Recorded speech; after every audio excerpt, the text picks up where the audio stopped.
কাঁচা খেলে কি ডায়াবেটিস কন্ট্রোল? কাঁচা খাওয়ার আমাদের দেশে মেন যেটা সমস্যা, কৃমির সংক্রমণ হতে পারে। ডায়াবেটিক পেশেন্টদের বা ওবেসিটি কন্ট্রোলের জন্য ডায়েটটা শুরু করতে হবে স্যালাড দিয়ে। ভারতবর্ষে বলা হচ্ছে পপুলেশনের প্রায় অর্ধেক মানুষই ওবেসিটিতে ভুগছেন। কেন? লোকের কনসেপ্টটা নেই যে আমি কতটা ক্যালোরি খাচ্ছি এবং কতটা বার্ন আউট করতে হবে। তেলটা আমরা খুব ওভারলুক করে যাই। আমাদের বাঙালির যে রোজকার রান্না কি সেটা কিন্তু সর্ষের তেল দিয়েই করতে হবে। আচ্ছা, ফ্যাটি লিভারটা হয় কেন? মানে প্রথমত আমাদের চালু ধারণা হচ্ছে প্রচুর পরিমাণে মদ টদ খেলে ফ্যাটি লিভার হয়।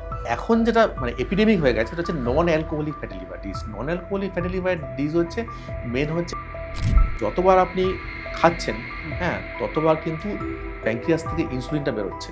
আপনি সন্ধ্যাবেলাটা সিঙ্গারা খেয়ে নেন, বাট ওইটাকে বার্ন আউট করতে গেলে কিন্তু আপনাকে 40 মিনিট হাঁটতে হবে। একটা খেলে 40 মিনিট হাঁটার মতো? এই যে সিড অয়েলগুলো, এইগুলো কিন্তু ওবেসিটি, ডায়াবেটিস, ফ্যাটি লিভারের মেন কারণ। যত না মিষ্টি তার থেকে বেশি তেল। মাঝে মধ্যে লুচি পাওয়াটা খেতে ইচ্ছে করবে, তখন কিন্তু ঘি সব থেকে ভালো। ঘি?